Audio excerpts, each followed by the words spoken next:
ఏంటి ఇవిడి బీరకాయలు ఉల్లిపాయలు తీసుకొచ్చారు అనుకుంటున్నారా?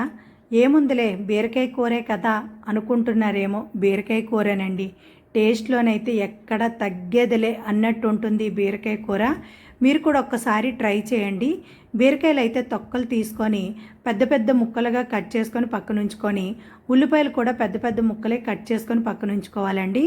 కళాయిలోకి ఆయిల్ వేసుకొని కొంచెం పల్లీలు 3 ఎండుమిరపకాయలు వేసుకొని ఫ్రై చేసుకొని మిక్సీ జార్లో తీసుకొని పక్కన ఉంచుకోవాలి.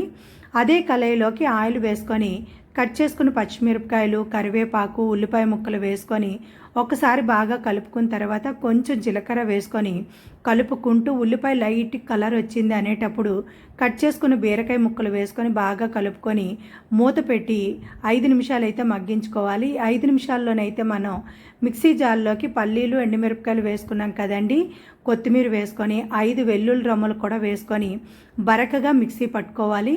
చూడండి, వీడియోలో చూపించిన విధంగా బరకగా అయితే ఉండాలి.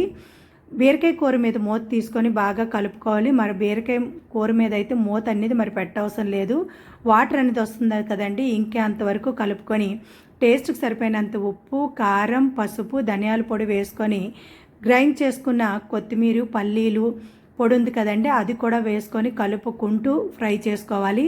5 నిమిషాలు అయితే ఫ్రై చేసుకోవాలండి. ఇలా బాగా ఫ్రై చేసుకునేటప్పుడే కట్ చేసుకుని కొత్తిమీర వేసుకొని మరో 2 నిమిషాలు కలుపుకుంటూ ఫ్రై చేసుకోవాలి.